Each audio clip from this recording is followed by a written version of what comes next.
মাঝারি সাইজের সেই ডুপ্লেক্স বাড়িটির ভিতরে বসে আছে পূর্ব, সাব্বির আর রনি। তখন পূর্ব রনিকে গাড়ি ঘোরাতে বলে তৎক্ষণাৎ গাড়ি ঘুরিয়ে ফেলে রনি। তবে সে জানত না পূর্ব কেন তাকে গাড়ি ঘোরানোর জন্য আদেশ করেছে। পূর্ব বলেছে গাড়ি ঘোরাতে, তাই সেও ঘুরিয়েছে সেটা। সাব্বিরের বোধগম্য হচ্ছে না বিষয়টা। আমানের ফোন পাওয়া মাত্রই কেন গাড়ি ঘোরাতে বলল পূর্ব? কি এমন বলেছে আমান তাকে যা শোনা মাত্রই হাত থেকে ফোন ঢলে পড়ে গেল, অথচ তাকেও বিন্দুমাত্র ভ্রূক্ষেপ নেই তার বন্ধুর। পরে যাওয়া ফোনটা পূর্বর পাশের গাড়ির সিটের ওপর পড়েছিল। সেখান থেকে সাব্বির তার ফোনটা এক হাত দিয়ে তুলে নিল। অবিলম্বে ফের বেজে উঠল। ফোনটার দিকে চেয়ে দেখল আবারও আমানের নাম্বার থেকে আসা কল। এবার সে নিজেই রিসিভ করে কানের পাশে চেপে ধরল সেটা। তখনই শুনতে পেল পূর্বকে উদ্দেশ্য করে আমানের সেই উদ্বিগ্ন কণ্ঠে বলা, হ্যালো ভাই, বললে না তো মেহেরিস কি তোমার সাথে? মামা খুব চিন্তিত। যদি তোমার সাথে হয় তাহলে আমাকে বলো, আমি মামাকে জানিয়ে দিই সেটা। এবার সাব্বির বুঝতে পারল পূর্ব এহেন অবস্থার মানে মেহেরিসকে হয়তো কোথাও খুঁজে পাচ্ছে না, যেটা শুনে তার বন্ধু এই অবস্থা। আলতাফ সাহেব পূর্বকে তার বাড়িতে দেখতে পাওয়া মাত্রই এসে দৌড়িয়ে এক প্রকার হামলে পড়লেন তার সম্মুখে। তার মেয়ে কোথায় জানতে চাইলে উত্তরে পূর্ব কিছুই বলে না। সোজাসুজি গিয়ে বসার রুমের সোফায় বসে পড়ে, যেন মেহেরিসের খোঁজ না পাওয়া ঘটনাতে একটু পরিমাণও চিন্তিত নয় সে। তবে আলতাফ সাহেব শেষ ভরসাটুকু ছিল তার মেয়ে মেহেরিস বোধহয় পূর্বের সাথে হবে, এই ভেবে নিজেকে সান্ত্বনা দিয়ে যাচ্ছিল তিনি। এতপর পূর্বকে একা তার বাড়িতে ফিরে আসতে দেখে সহসা মেয়েকে খুঁজে না পাওয়ার চিন্তায় হনহন করে বেরিয়ে গেল তার। গতকাল রাতে মেয়েকে বাড়িতে দেখতে পেয়ে যেন তার জীবন প্রাণ ফিরে এসেছিল পুনরায়। পূর্ব কোথায় উঠেছে এমনকি তার ফোন নাম্বারটা পর্যন্ত জানতেন না তারা, যার কারণে পূর্বের সাথে যোগাযোগ করতেও পারেনি। আজ সকালে মেহেরিস কলেজে নাম করে বাসা থেকে বের হয়েছিল। একেই তো কাল মাঝরাতে বাড়িতে এসে এত সকালে মেয়েকে ঘুম থেকে উঠতে দেখে বেশ অবাক হয়েছিল আলতাফ সাহেব। তবে যেহেতু মেহেরিস বলেছে সে কলেজে যাচ্ছে, তাই আর এতে তিনি বেশি মাথা ঘামাননি। কিন্তু বিপত্তি বাঁধল তখন, যখন তার 2 ঘন্টা পর এলেক্স আসলো তাদের বাসায় মেহেরিসকে নিয়ে বাইরে বের হবে বলে। তারা ফ্রেন্ডরা মিলে একটু আউটিংয়ে যাবে। এলেক্সকে বাসায় দেখে কিঞ্চিত ঘাবড়ালো আলতাফ সাহেব আর মিন্নাত বেগম। এলেক্সকে মেহেরিস এর কলেজে যাওয়ার কথা জানালো। যখন এলেক্স বলল আজ তাদের কলেজ অফ, সেজন্য তো তারা আউটিংয়ে যাওয়ার সিদ্ধান্ত নিয়েছে, তখন আলতাফ সাহেব আর মিন্নাত বেগম একটু অবাক হলো বটে। মেহেরিস এখনও এর আগে মিথ্যা বলে বাসা থেকে বের হয়নি, তাহলে আজ হঠাৎ এমন করার মানেটা আলতাফ সাহেব খুঁজে বের করতে পারলেও মিন্নাত বেগম বুঝতে পেরেছিলেন যে তার মেয়ে কলেজের নাম করে নিশ্চয়ই পূর্বের সাথে দেখা করতে গিয়েছে। কিন্তু আলতাফ সাহেব যখন মেহেরিসকে একটার পর একটা কল করে গেছে কিন্তু মেয়ে থেকে কোনো উত্তর পায়নি, তখন তিনি বেশ চিন্তিত হয়ে পড়েন মেহেরিসকে নিয়ে। এলেক্সও অনেকবার কল করেছিল কিন্তু তাও মেহেরিস রিসিভ করেনি সেটা। এভাবে সময় ঘুরিয়ে বিকেল শেষ, সন্ধ্যা হতে চলল। না তো মেহেরিস বাড়িতে এসেছে আর না তো তাদের করা কারো কলের জবাব দিয়েছে। অজানা আতঙ্কে ঘাবড়িয়ে গেল তার মন। তবে এতক্ষণ ধরে পূর্বের সাথে মেহেরিসের ব্যাপারটা বুঝে নিজেকে সান্ত্বনা দিল। যখন পূর্ব একা তার বাড়িতে ঢুকে তখন তার নিজেকে সামাল দিতে পারলেন না তিনি। তার মেয়ে হারিয়ে গেছে, কোথায় গেছে কে জানে না। আকস্মাৎ মিন্নাত বেগমের ভয়টা যেন তড়িৎ গতিতে মাথা চাড়া দিয়ে উঠল পূর্বকে একা বাড়িতে আসতে দেখে। মিরাজ ও বুঝতে পেরেছে তার বোনকে খুঁজে না পাওয়ার বিষয়টা। মন খারাপ করে বসে আছে মায়ের পাশে। সাব্বির গিয়ে কোলে নিয়ে তার সাথে বসিয়েছে ছেলেটাকে, তবে মুখে একটা কথাও বের হয়নি তার। আলতাফ সাহেব সারা ডাইনিং রুম জুড়ে পায়চারি করেছে তার পূর্বে বকছে, এই বলে যে পূর্বের জন্যই নাকি এমন হয়েছে। এর পিছনে পূর্বের হাত আছে। তবে রাগের তোপে এসব ভুলভাল বলল, মন তো বলছে অন্য কথা। বাসা থেকে কখন বের হয়েছে ও? পূর্ব সেই নিরেক্ট গম্ভীর কণ্ঠস্বর। ওড়না কোনা দিয়ে চোখ মুছতে মুছতে পূর্ব দিকে যে জবাবে মিন্নাত বেগম বলে উঠলেন, সকালে। তবে ওর পাপা জিজ্ঞেস করে বলেছিল ও নাকি কলেজে যাচ্ছে। কিন্তু তার কিছুক্ষণ পর এলেক্স মানে ওর ফ্রেন্ড বাড়িতে আসলে জানতে পারি আজ নাকি ওদের কলেজ অফ। তখনই তোমার চাচা ওকে কল দিয়ে গেছে একটার পর একটা, তবে রিসিভ করেনি। এরপর আমরা ভেবেছি হয়তো তোমার সাথে আছে বলে আবারও কান্না জুড়ে দিল মিন্নাত বেগম মেয়ের জন্য। কেন জানি না আজ মিন্নাত বেগমের চোখে পানি দেখে মায়া হলো ভীষণ পূর্বের। তারও তো ভিতরটা দুমড়ে মুচড়ে উঠছে অজানা আশঙ্কায়। তবে সে কি আর সবার মতো এভাবে চোখের পানি দ্বারা সেগুলো প্রকাশ করতে পারার মতো মানুষ? এতপর মিন্নাত বেগমের দিকে চেয়ে নির্লিপ্ত কণ্ঠে বলে উঠল, চিন্তা করবেন না বৌমা, কিচ্ছু হয়নি ওর। এটা যেন অনেক মিন্নাত বেগমের কাছে।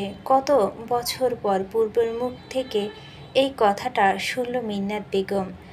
ছেলেটা সেই যে ছোটবেলায় তাকে বৌমা বৌমা বলে ডেকে মুখ ব্যথা করে ফেলতো, তার মাঝে কেটে গেছে কতগুলো বছর। এত বছর পর এভাবে অপ্রত্যাশিতভাবে পূর্বের মুখ থেকে সেই ডাক শুনে যেন কিছুটা স্বস্তি ফিরে পেল তিনি। পূর্বের ওপর কেন জানি না তার অনেক বিশ্বাস। এই ছেলে তার মেয়ের জন্য একদম পারফেক্ট বলে মনে হয় তার। আর এই ছেলে পারবে দুনিয়ার সব বিপদ থেকে তার মেয়েকে রক্ষা করতে। আমার মেয়েকে এনে দাও বাবা, আমার মেয়েটা। সাব্বির এখনও বুঝে উঠতে পারছে না পূর্ব এমন শান্তশিষ্ট আচরণের মানে। এভাবে চুপচাপ এত শান্তভাবে কিভাবে বসে আছে ছেলেটা? তবে পূর্ব যে ভিতর থেকে অনেক বড় এক ধাক্কা খেয়ে নিজের মনের সাথে লড়াই করে যাচ্ছে, সেটা হয়তো বুঝতে পারছেন না তার বন্ধু সাব্বির, এলেক্স, জাহরা, রোজ সবাই বসে আছে মেহেরিশদের বাড়িতে। পূর্বকে দেখে তারা তিনজনই বেশ অবাক হলো বটে। বেশ সুদর্শন পূর্ব, এমন ছেলেকে কোন মেয়ে কেনই বা না চাইবে।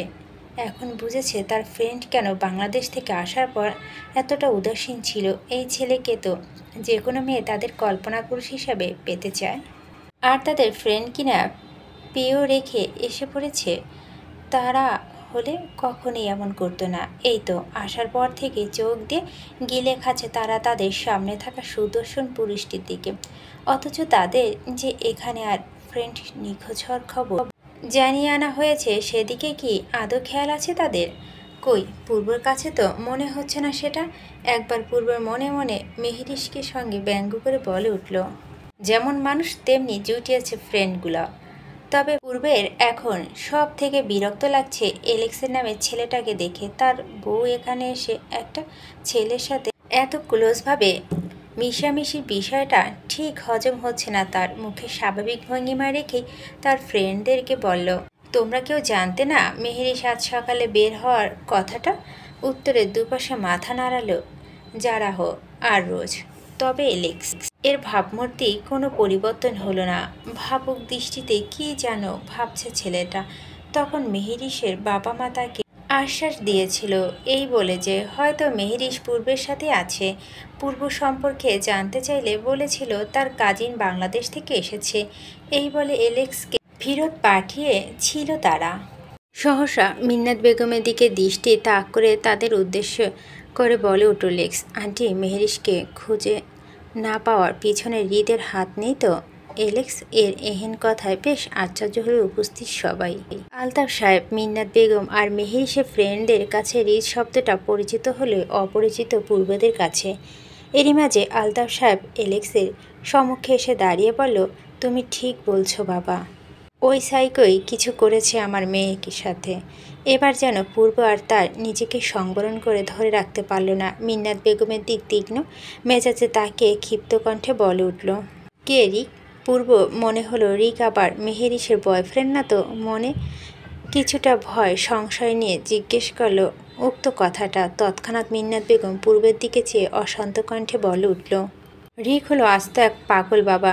গত 3টা বছর ধরে আমাদের শান্তি হারাম করে দিয়েছে এই ছেলে। মেহেরিশের পিছনে পড়ে আছে হাত ধুয়ে, কিন্তু ও তো অনেক দিন যাব।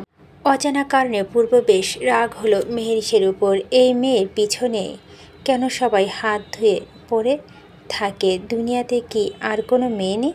ধরে বেঁধে এই মেয়েটাকে কি সবার চোখে পড়ে? তবে এতে যদি এই রিক নামের ছেলেটার হাত থেকে, তাহলে পূর্ব আজ তাকে ছাড়বে না। নিজের নৃশংসতা বহিঃপ্রকাশ ঘটাতে চাচ্ছে না পূর্ব। একবার পেয়ে নিক এই মেয়েকে সামনে। মিথ্যা বলে বাসা থেকে বের হওয়া ছুটাবে সে। থাপড়িয়ে সব দাঁত ফেলে দিবে সে মেহেরিসের। শুধু শুধু কি বেয়াদব নাম দিয়েছে সে এই মেয়েকে। তৎক্ষণাৎ উগ্র মেজাজে পিছনে দাঁড়িয়ে থাকা রনিকে উদ্দেশ্য করে বলো, রনি জলদি খবর নে রিকের কাছে নাকি, আর হ্যাঁ বাড়ির সামনে সিসি ক্যামেরাগুলো চেক করার ব্যবস্থা কর জলদি। রনি এখানে থাকে বহু বছর যাবৎ, এখানকার সব কিছু খুব ভালো করে চিনে সে, আর তার বাবারও নামডাক আছে মোটামুটি ভালোই। তৎক্ষণাৎ ফোন থেকে কাকে যেন কল করলো রনি নামে ছেলেটি। কথা বলতে বলতে বাইরে চলে গেল। রনি বাইরে যাওয়া মাত্রই পূর্ব কাউকে কিছু না বলে হন্তদন্ত হয়ে বেরিয়ে এলো বাইরে, আর তার পিছু পিছু সাব্বির। ভাই এলেক্স ঠিক বলেছে, হয়তো ওই ছেলেই এমন কিছু করেছে ভাবির সাথে। এ আমার এক ফ্রেন্ডের ডাক্তার, ওকে ফোন দিয়েছিলাম রিক নামে।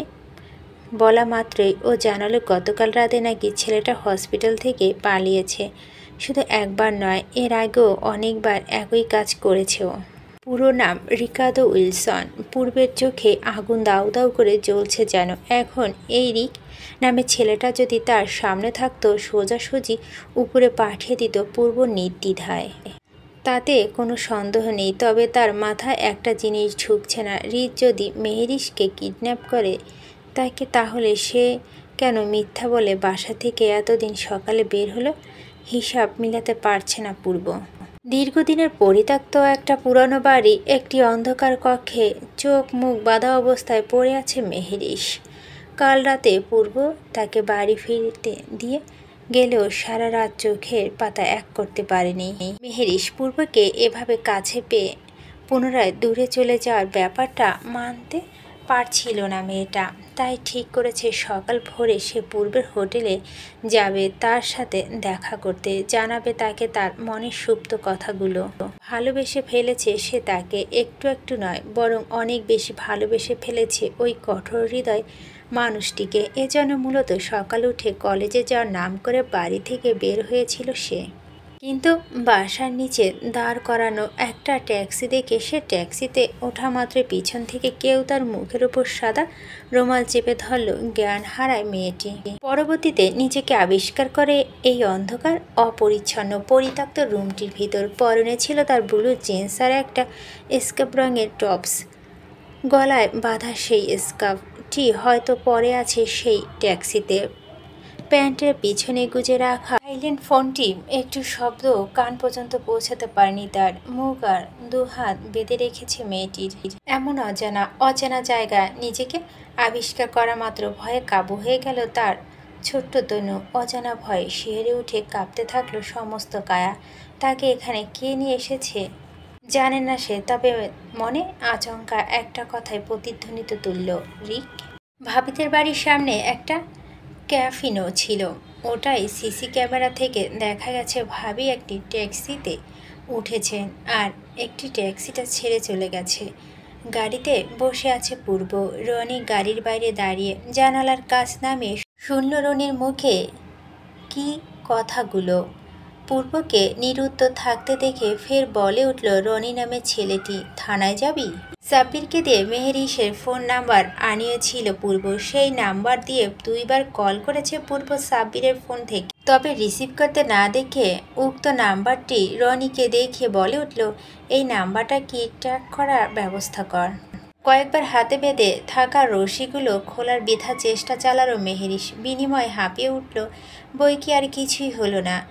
এদিকে এতক্ষণ যাবৎ মুখের ওপর কষ্টিপ দিয়ে আঠানো দারুণ নিঃশ্বাস নিতে যেন কষ্ট হচ্ছে মেয়েটি। চারপাশে চোখ বুলে পরখ করে নিল, কিন্তু ওই সাইকোকে কোথাও দেখতে না পেয়ে কিছুটা সম্মতি ফিরে পেল মেহেরিস। এখনই সুযোগ এখান থেকে পালানো, না হলে যে ওই সাইকোটা মুখোমুখি হতে হবে তাকে। তখন যে তার নিজেরও শত চেষ্টা করে বাঁচাতে পারবে না সে। পরক্ষণে মাথা বাম সাইডের প্যান্টের পকেটে রাখা ফোনটি কথা স্মরণ হতেই কিছুটা আশ্বাস পেল মেয়েটি। হাতে দুটো বাম সাইডের দিকে ঝুলে এনে অনেক কষ্টে প্যান্টের পকেট থেকে আঙ্গুল দিয়ে টেনে টুনে বের করে আনলো ফোনটি। ফোনের স্ক্রিনে জলজল করছে 45টা মিস কল। যেহেতু ফোনে কোনো পাসওয়ার্ড দেওয়া ছিল না, তাই বুড়ো আঙ্গুল চেপে কল লিস্টে ঢুকলো মেহেরিস। লিস্টের প্রথমে নাম্বারটা ডায়াল করলো তৎক্ষণাৎ।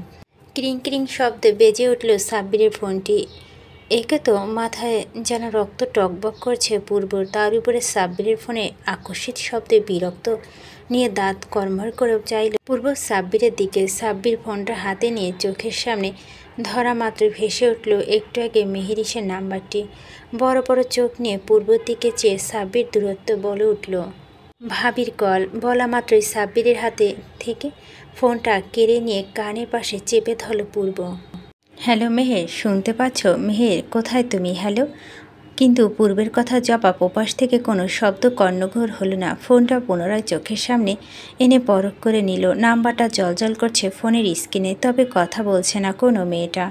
কঠোর হৃদয়ে মানবটি মনের সাহস অজানা। আতঙ্কে বুঁদ হয়ে উঠল যেন। কে বলেছে এই মানুষটির হৃদয় নেই? এই মানুষটি নাকি কোনো কিছু ভয় পায় না? এই তো কি সুন্দর বুকের ভিতরটা অজানা ভয়ে ঘাবড়ে দুমড়ে মুচড়ে উঠছে তার। কপাল বেয়ে ঘাম টপ টপ করে পড়ছে এসি গাড়ির ভিতরে বসে থাকা সত্ত্বেও। Hello sweetheart. কানের পাশে চেপে ধরতে এমন পুরুষালিত কণ্ঠ কানে প্রবেশ করা মাত্রই পূর্বের চল শক্ত হয়ে উঠল। গাড়ি স্টিয়ারিংটা এক হাতে শক্ত করে চেপে ধরল। তৎক্ষণাৎ নিজের রাগ নিয়ন্ত্রণ করলো। মেহেরিসে কল দিয়েছে ঠিকই, তবে ফোনটি উঠে তার কানের পাশে ধরতে পারেনি। পারবে বা কী করে? তার হাত দুটো যে বাঁধা।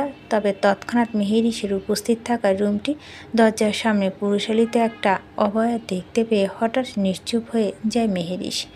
পরক্ষণে সে পুরুষালিত কণ্ঠটি শুনে আতঙ্কে ভয়ে তটস্থ মেহেরিসে বুঝতে আর বাকি রইল না অভয় টিকার।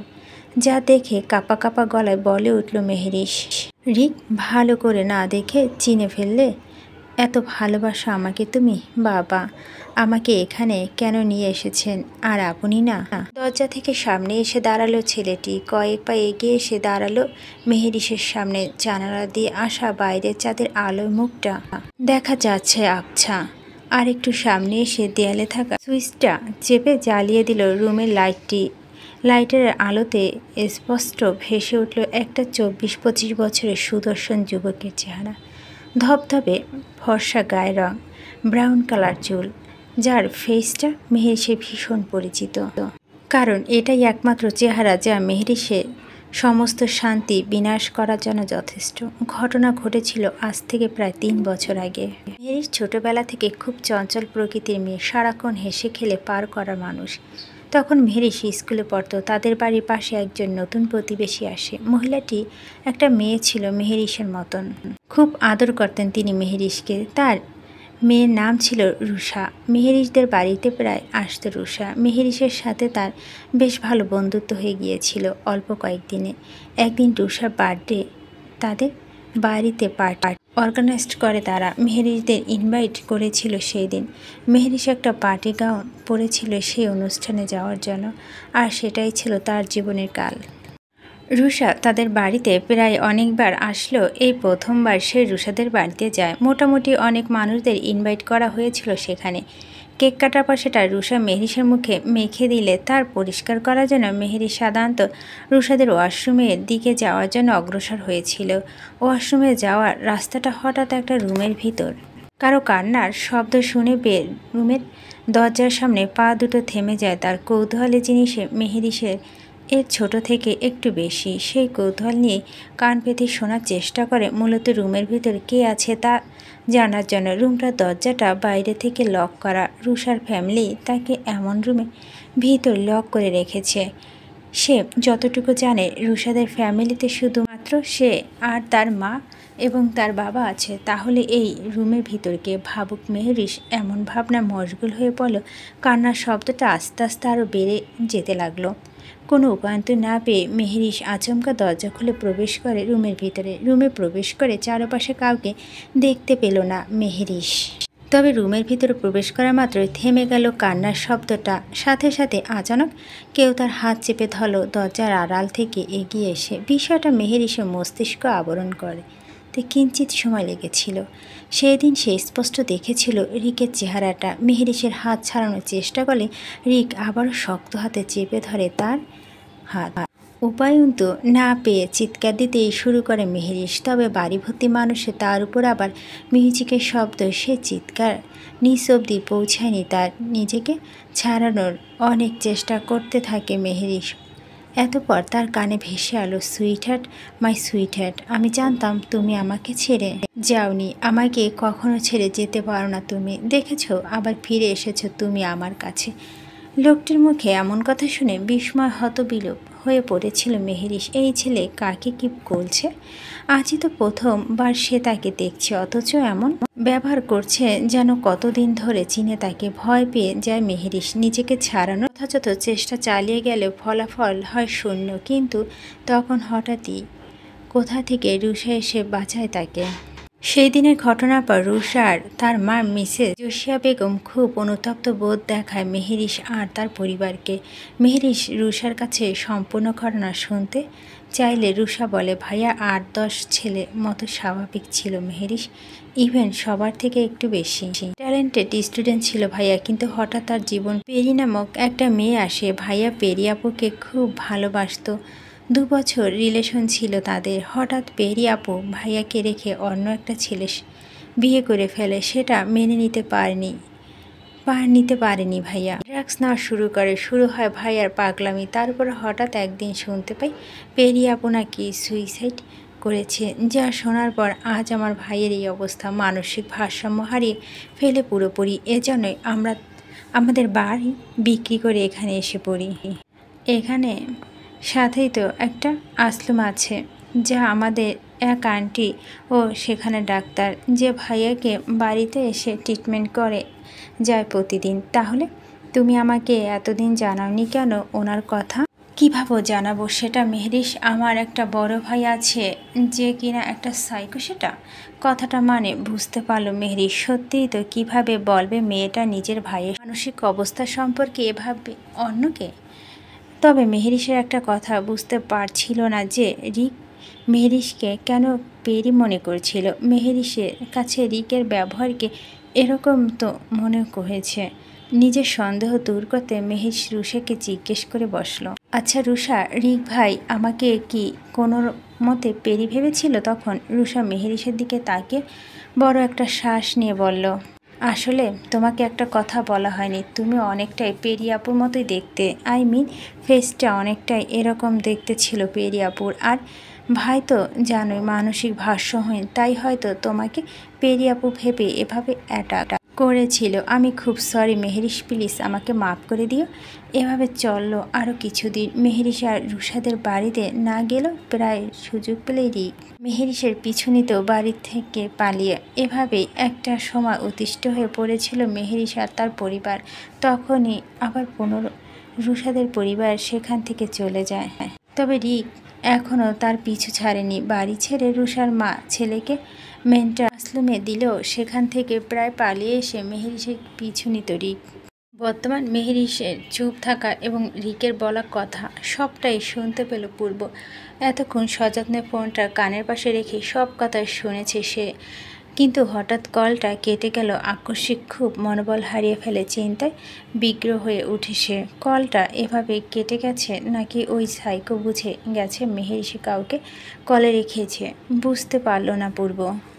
তবে তৎক্ষণাৎ ফোনটা নামিয়ে রনিকে ডেকে উদ্দেশ্য করে বলল, Roni tag this number first. আগের ন্যায় বসে আছে মেহেরিশ। ছোটার জন্য প্রাণপণ চেষ্টা করলেও এতে উল্টো ক্লান্ত হওয়া ছাড়া আর কোনো কাজ হলো না। একে তো সারাদিন না খাওয়া। সকালে ট্যাক্সিতে করে মেহেরিশের শহর থেকে অনেক দূরে একটা জঙ্গলের পাশে নিয়ে এসেছিল রিক। এতে মেহেরিশ এখনও অনুধাবন করতে পারেনি তাকে অ্যাকচুয়ালি কোথায় এনেছে। সুইটহার্ট, তোমার জন্য খাবার এনেছি, খেয়ে নাও। এই দেখো তোমার পছন্দের সব খাবার নিয়ে এসেছি আমি। কিন্তু মেহেরিশ যে রিকের দেখানো খাবারগুলো পছন্দ তো দূর, খেয়েও দেখেনি কোনো দিন। রিকের হাতে রাখা হাফ বয়েল সিদ্ধ খাবার যাও পছন্দ করে মেহেরিশ। তবে বুঝতে পারল যে হয়তো পেরি এসব খাবার পছন্দ করত, তাই তাকেও এসব কাঁচা শাক সবজি খেতে বলেছে সাইকোটা। এখন তো মেহেরিসের কাছে এসব কাঁচা সিদ্ধ খাবার মনে হচ্ছে প্রসাদের মতো। একে তো পেটের প্রচুর ক্ষুধা, তার উপরে যদি না খেয়ে থাকে তাহলে শরীর দুর্বল হয়ে পড়বে তার, আর এখন থেকে পালাতেও পারবে না এই দুর্বল শরীরে। মেহেরিসকে করতে দেখে আরেকটু জেকে গিয়ে বসলো রিক মেহেরিসের সম্মুখে।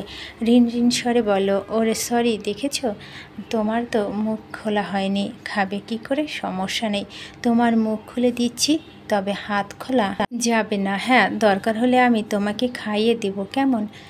ভরকালো মেহেরিস। শেষে কিনা এই সাইকোর হাতে খাবার খাবে সে। নিজের উপর প্রচণ্ড বিরক্ত আজ মেহেরিস। কেন সকালে ড্রাইভার নিয়ে বের হলো না সে? তবে এখন মুখ খোলাটাই যে অনেক তার জন্য। এতক্ষণ যাবৎ মুখ বন্ধ থাকা দরুন নিঃশ্বাসটা আটকে যাচ্ছে তার। এই ভাবনার মধ্যে রিক সামনে ঝুঁকে আলগোছে খুলে ফেললো মুখানো টেপটি, যা খুলতে বড় বড় শ্বাস নেওয়া শুরু করলো মেহেরিস। যেন আজ কত বছর পর এভাবে শ্বাস নিতে পারছে সে। শোনো সুইটহার্ট, এখানে খাবারগুলো চুপচাপ খেয়ে ফেলবে, ওকে? কোনো কথা বলবে না, আমি নিজ হাতে তোমার খাইয়ে দিব, আর তোমাকে পালাতে দিব না। হ্যাঁ, এখানে আমার কাছে সারা জীবন আটকে রাখবো তোমাকে, আর এত দূরে কেউ তোমাকে খুঁজতে আসবে না কোনো দিনও। রিকের কথা থেকে বোঝা গেল তারা যে এই মুহূর্তে শহর থেকে অনেক দূরে আছে। দেখেন ভাইয়া, আপনি আমাকে যা ভাবছেন আমি সেই নয়। আমার নাম মেহেরিস আর আমি বিবাহিত, আমার হাজব্যান্ড আছে। আপনি ভুল করে আমাকে এখানে নিয়ে এসেছেন, প্লিজ আমাকে বাড়ি যেতে দিন। এই কি বলছো তুমি? তোমাকে আমি চিনতে ভুল করব? তুমি আমার পেরি, আমার সুইটহার্ট। আর বিয়ে? কিসের বিয়ে? তোমার বিয়ে তো হবে আমার সাথে, আর এখানে থাকলে বিয়ে কি দরকার? কোনো দরকার নেই বিয়ে। এখানে আমি আর তুমি থাকবো, সারা জীবন থাকবো একসাথে। এবার আর কেউ আমাদের আলাদা করতে পারবে না আলাদা করতে, বলে উচ্চস্বরে হাসা শুরু করলো রিক। এই ভয়ানক পরিত্যক্ত বাড়িতে যেন হাসার এই শব্দটা বিকট ঠেকল মেহেরিসের নিকট। মনে মনে দোয়া করছে মেহেরিস এবার হয়তো আর সে এই সাইকো থেকে রক্ষা পাবে না। কে বাঁচাবে তাকে? জানবেই বা কী করে তার ঠিকানা? মাঝরাত মেহেরিসের পড়ে আছে উপর হয়ে, হাত দুটো তার খুলে রাখা, তবে সেন্সলেস হয়ে পড়ে আছে সেথায়। একটু আগে রিকের হাত থেকে খাবার না খাওয়ায় কষে থাপড় মেরেছিল মেহেরিসের গালে। ব্যথায় আর্তনাদ করে রিককে মুখে যা এসেছে তাই বলে গালিগালাজ করেছে মেহেরিস। এরপর রিক আর কিছু না বলে খাবারগুলো সেখানে ফেলে মাথা দুহাত চেপে ধরে চিৎকার করতে করতে বাইরে বের হয়ে গেছে রুম থেকে। খাবারগুলো পড়ে আছে রুমে জুড়ে ছড়িয়ে ছিটিয়ে। শেষে আবার কিছুক্ষণ পর যখন রুমে আসে তখন মেহেরিস তার মধুর কথা দিয়ে বশ করে হাত দুটো খুলিয়েছিল তাক দিয়ে। কিন্তু বিপত্তিবাদে যখন মেহেরিস রিকের সাথে কথা বলতে বলতে তার ফোনটি হাতে নিয়ে লুকে ডায়াল করে স্ক্রিনে প্রথম নাম্বারটিতে, যার চোখ এড়ায়নি রিকের। প্রচণ্ড ক্ষিপ্ত হয়ে মেহেরিসের প্রতি সে। আর এদিকে মেহেরিসের ফোনের ব্যালেন্সও ছিল না, তাই আর ডায়ালে কিট নাম্বারটি কল পৌঁছায়নি। আর সেটা দেখা মাত্রই মেহেরিসের হাত থেকে ফোনটি ভেঙে টুকরো টুকরো করে ফেলে সেটা। পকেট থেকে ক্লোরোফর্ম দিয়ে পুনরায় কে অজ্ঞান করে ফেলে রেখে যায় সেখানটায়। পাগলের মতো গাড়ি ড্রাইভ করছে পূর্ব। ফোন ট্র্যাক করে জেনেছে জায়গাটি শহর থেকে অনেক দূরে। তখন থেকে ড্রাইভ করে যাচ্ছে সে পাগলের মতো। লোকেশনের কাছাকাছি এসে হঠাৎ ফোনের ট্র্যাকিং ডিভাইসটি অফ হয়ে যায়। চিহ্নিত নাম্বারটি আর দেখা না যায় বেশ রেগে উঠে পূর্ব। রনি সাব্বির আর পাশে ছিল পিছনে ছিটে বসা। তবে তারা সেই মেহেরিসকে দেখা সেই বাড়িটির আশেপাশে এসে পৌঁছেছে ইতিমধ্যে। রিক দাঁড়িয়ে আছে মেহেরিসের সম্মুখে। ঘুমন্ত মেহেরিসকে মনের ভরে দেখছে সে, যেন দীর্ঘদিনে পিপাসা মুক্ত করছে তার প্রিয় মানুষটিকে দেখে। তার পেরি, যাকে সে খুব ভালোবাসত, এবার আর তাকে দূরে যেতে দিবে না সে, এখানে রেখে দিবে তার রাজ্যে। সুইটহার্ট সুইটহার্ট আমার, উঠো, আর কত ঘুমাবে? উঠো, এবার একটু কথা বলো আমার সাথে, বলে মেহেরিসের দিকে ঝুঁকে দু হাতে গাল দুটো ধরে ঝাঁকানো শুরু করে দিল রিক। মেহেরিসের ঠোঁটের এক কোণে রক্ত জমে আছে। তখন তার থাপ্পড়ের আঘাতে ঠোঁট ফেটে রক্ত বের হয়েছিল মেহেরিসের। তবুও মেহেরিসকে উঠতে না দেখে বোতলে রাখা পানিগুলো ছুঁড়ে মারল মেহেরিসের মুখের ওপর। চোখ পিটপিট করে চাইল মেহেরিস, তবে শরীর ভীষণ দুর্বল লাগছে তার। মুখের কথা বলার শক্তিটাও হারিয়ে গেছে মেয়েটার। সজীব চেহারাটা কোথাও যেন বিলুপ্ত হয়ে গেছে। এই একদিনে নির্জীব মুখশ্রী মলিনতায় ঘেরা। আমার সাথে রাগ করেছ বেবি? কথা বলবে না তোমার রিকের সাথে? এত রাগ আমার উপরে? এই যে কথা দিচ্ছি আর কখনো গায়ে হাত তুলব না, প্রমিস সুইটহার্ট। ঢুলু ঢুলু চোখে মেহেরিসের উত্তরে বলল, আমাকে বাড়িতে যেতে দিন প্লিজ। আবার চোখ দুটো স্বাভাবিক রাগের পাল্টে গেল। ছেলেটা তৎক্ষণাৎ রাগে রি রি করতে করতে বলল, আর একবার আমার কাছে থেকে পালাতে চাইলে তোকে এখানে মেরে কবর দিয়ে দেব আমি। হ্যাঁ বলে দিলাম। বলে পকেট থেকে একটা ছোট ধারালো ছুরি বের করে হিসে পুনরায় বলল, এই যে এটা দেখেছিস, এটা দিয়ে একদম শেষ করে ফেলবো তোকে আমি বাড়ি যাব। আপনি একটা সাইকো পাগল কোথাকার। কতবার বলবো আমি পেরি না? মেহেরিস হাতে ছুরিটা গলার কাছে চেপে ধরল মেহেরিসের। আরেকটু হলেই তো গলা রগ ভেদ করবে বলে ভয়ে কাবু হয়ে গেল মেয়েটা। অথচ সেদিকে বিন্দুমাত্র হেলদোল নেই ছেলেটার। এই ডোন্ট প্লিজ, ডোন্ট ডু দে। ভয় পাচ্ছ? প্লিজ প্লিজ রিক, এটা নিচে নামাও। দরজার সামনে দাঁড়িয়ে থাকা পুরুষালিত কণ্ঠ দরজার পানে চাইল রিক। সাথে চোখ গেল মেহেরিসেরও। পূর্বকে এমন সময় এখানে উপস্থিত দেখে রুহু ফিরে আসলো। কেন মেয়েটার এভাবে অনাকাঙ্ক্ষিতভাবে এই মানুষটিকে এখানে দেখবে কল্পনা করেনি মেহেরিস। এই লোক কি তাহলে যায়নি? এখানে কি করে আসলো? এত কিছু ভাবতে পারল না মেহেরিস। হু করে উচ্চস্বরে কাঁদা শুরু করে দিল প্রিয় মানুষটিকে চোখের সামনে দেখে।